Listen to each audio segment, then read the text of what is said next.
문성화입니다. 지나가던 문과생입니다. 오늘은 진화론에 대한 이야기를 해봅시다. 벌써부터 개거품 문어버이들이 흙먼지 일으키며 달려오는 게 보이는데 어쩌라고요? 제 채널이니까 제 꼴리는 대로 야부리 털 겁니다. 제가 진화론에 대해 다룰 핵심적인 담론은 과학으로서의 진화론이 아닙니다. 거기에 대한 건 이과생들이 거론해야지 저 같은 문돌이가 입에 올릴 주제가 아니죠. 채널 이름부터가 문과생인데 어디 그런 데 끼겠습니까? 저는 얌전히 제 전문 분야인 인문적 담론에 머무를 예정입니다. 서로 상호 나발이를 분야를 존중해줘야지. 그게 경우지. 안 그래요? 진화론의 가장 근본적인 문제가 원천 차단의 오류입니다. 진화론을 비판하는 순간 반지성주의라는 돌멩이가 날아듭니다. 굉장히 비과학적인 반응이 아닐 수 없죠. 과학적 방법론의 가장 중요한 조건이 반박 가능성인데 반박 그 자체가 죄가 되는 과학이라뇨. 이 부분에서 지적할 만한 진화론의 첫 번째 문제점은 바로 진화론의 신성성입니다. 우리는 진화론을 부정하는 순간 사문난적이 되는 종교적 절대성을 부여합니다. 진화론을 믿고 신봉하는 것이 유일한 지성이요 정의라는 저변을 깔아놓죠. 그러니 그것에 대해 비판점을 거론하는 것만으로도 비난이 일 수밖에요. 신성모독이다. 그건 네가 개독교라서 그렇게 보이겠지. 진화론의 신성성으로부터 발생하는 문제가 이겁니다. 진화론을 비판하면 창조론에 미친 광신도라는 흑백 논리로 접어듭니다. 그런 미친놈들이 아니고서야 이런 신성한 진리를 거부할 수 없다는 믿음의 결과이죠. 진화론에 대한 비판은 창조론으로 이어질 수 없습니다. 둘은 애초에 범주 자체가 달라요. 진화론은 과학이고 창조론은 믿음이에요. 대척점에 있을 수가 없는 서로 다른 범주의 개념이다 이겁니다. 신앙과 과학은 서로 마주칠 수도 없는 서로 다른 범주의 개념입니다. 이 둘이 개싸움을 하는 것은 창조를 과학으로 증명하려는 부질없는 짓이 되었든 진화론은 절대무한 진리라고 신봉하였든 서로가 서로의 범주를 침범해서 벌어지는 일이죠. 아니 같은 서버 안에 있어야 PK를 뜨든 말든 할 거 아닙니까? 창조론자들이 기독교적 신앙을 고집하며 진화론에 딴지 거는 사례가 많다는 것도 그런 흑백 논리의 근거가 될 수는 없습니다. 그건 북괴가 간첩 보내서 선동질할 수 있으니까 정부가 하는 모든 일에 무조건 동의해야 한다고 주장하는 것과 같아요. 귀납적 근거에 대한 과도한 의존이죠. 너나 못 믿어? 믿게 했어? 진화론은 과학적으로 증명이 됐잖아요. 여러 가지 이야기가 나올 수 있겠지만 결국 따지고 보면 진화론에 대해 가타부터 찬반을 나누는 절대다수는 진화론이 옳다는 근거도 그르다는 근거도 100% 알고서 말하는 게 아닙니다. 그렇게 말하는 사람의 권위, 대세 따위에 의존한 결과이죠. 제가 말하려는 건 진화론이 틀렸다 아니다가 아니라 그들의 정보 습득과 확신 그리고 추종으로 이어지는 생각의 알고리즘입니다. 하지만 대중이 과학을 수용할 때는 과학적 실증주의의 근본에서 벗어나 그 단편만 진리로 수용해버리는 경향이 있어요. 이것은 과학이 100% 확실한 사실을 말하는 것이라는 착각으로부터 기인합니다. 본디 과학이란 언제나 반박받을 수 있고 반박할 수 있기에 비로소 합리적인 물건입니다.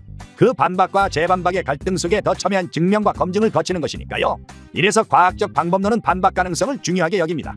반박될 수 없는 무적의 논리는 과학이 아니라 명제이고 신앙이죠. 이러한 반박 가능성을 수용하기 위해 우리는 언제나 알 수 없다라는 선택지를 가져야 합니다. 뭐 아니면 도식의 흑백 논리는 지양되어야 하죠. 진화론을 비판하면 다 무식하다는 말은 바로 이 알 수 없다는 선택지를 지워버린 결과입니다. 진화론의 과학적 설득력보다는 그것이 증명되었다는 믿음에 경도된 신앙행위에 가깝죠. 이것은 그냥 천동설이 이단사설이라고 손가락질한 중세 가톨릭과 다를 바 없는 생각의 구조입니다. 과학의 권위에 기대냐 사제의 권위에 기대냐만 다를 뿐 그 행태와 구조와 결과가 똑같아요. 실제로 지구가 둥글지만 과학의 권위에 기대어 반대파를 비난하기만 했던 그 사람의 지성이란 사제의 권위에 기대 처녀를 산채로 불태우던 마녀 사냥무리와 다를 바가 없다는 겁니다. 결국 대중이 받아들이고 절대 다수의 사람이 신봉하는 진화론이라는 물건은 과학보다는 신화와 믿음에 가까운 인식구조를 갖습니다. 애초에 대중에게 일반적으로 퍼지는 모든 지성은 이런 형태일 수밖에 없습니다. 진화론도 여기에서 예외가 아니라는 겁니다. 그러니까 진화론과 창조론의 논쟁이란 이성과 비이성의 대립 같은 답정너식 대립이 아니라 그저 한쪽이 과학에 탈을 쓰고 있는 종교전쟁에 불과합니다.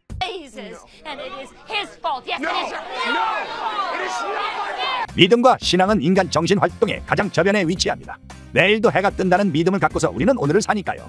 이게 논리적으로는 모든 논리의 기저에 귀납이 있다는 법칙입니다. 그래서 신앙적 성질을 갖게 된 진화론은 개개인의 행동 양식부터 거대한 사회의 사상까지 모든 부분에 영향을 끼칠 수밖에 없습니다. 생각에 토대에 영향을 주니까요. 그리고 여기에서 심대한 문제가 발생하죠. 신앙으로 수용된 진화론은 본질론을 망가뜨립니다. 모든 것은 변화함으로 본질이라는 것은 있을 수가 없게 되고 우리가 따라야 할 절대적 가치도 흐려지죠. 이건 종교의 압제를 걷어내는 해방자라는 광명을 덮었었지만 실상 이게 바로 진화론의 핵심적인 독소가 됩니다. 다 함께 따라야 할 절대적 가치가 흐려지니까 사회적 구심력이 약해지는 것이죠. 절대 변하지 않는 인간의 본질이란 것은 없으므로 논리적으로 비정상이라는 것은 있을 수가 없게 됩니다. 비정상의 정의는 정상이 아닌 것이니까요. 사회적 구심력이 약해지니 사회적 갈등이 심화되고 정상의 기준이라는 것이 모호해지니 마치 에이즈에 걸린 신체처럼 온갖 이질적인 사회적 바이러스들이 그 안에 창궐하게 됩니다. 중국을 싫어하는 사람과 좋아하는 사람이 뒤엉켜 있으니 중국이 서해에 구조물을 박아도 이도 저도 아무것도 못하게 되는 겁니다. 이게 얼마 전 대혐오의 시대를 다룬 영상의 핵심 논지였죠. 이런 양상이 심화되어 공동체 와해가 진짜로 눈에 보이기 시작하면 이 파탄에 대한 두려움이 사람을 광기로 이끕니다. 사람은 사회적 동물이라 사회가 무너지면 홀로는 아무것도 못하거든요. 이 광기는 파편화된 사회를 회복시킬 통합의 가치에 대한 열망으로, 그 열망은 강한 카리스마십에 대한 광신으로, 마침내 그 광신은 누군가 개인에 대한 맹목적 주종과 숭배로 향합니다.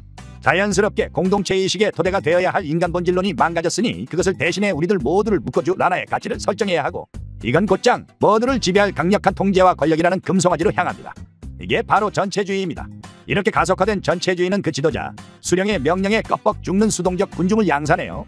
그가 옳다고 하면 사람을 가스실에 저 너라는 명령에 저항할 수 없게 되는 겁니다.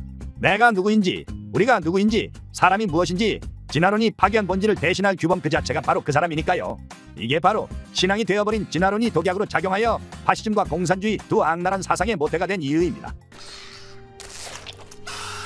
사실 이런 문제란 진화론 이전에 사람의 근본적인 욕망, 인간 초월 사상이 그 본체라 할 수 있습니다. 나를 통제하는 초월자의 규범을 벗어나고 싶다는 본능이 진화론이라는 틀을 뒤집어쓰고서 강력한 실증주의의 정당성에 기대어 폭주한 결과이죠. 학교가 자기를 압제한다고 믿는 비행 청소년 같은 겁니다. 이 괴물의 본체, 더 나은 존재, 더 우월한 존재가 되고 싶어하는 인간의 본능에 대한 이야기는 일전에 업로드한 사회주의와 인간 초월 사상 영상을 참고해 주시기 바라겠습니다. 아이 냅둬게 광고하는 거야 지금. 오늘 이야기는 여기까지입니다. 와보이들 몰려오기 전에 얼른 도망쳐야겠습니다. 구독과 좋아요, 알림 설정 부탁드리며 저는 마저 지나가 보겠습니다.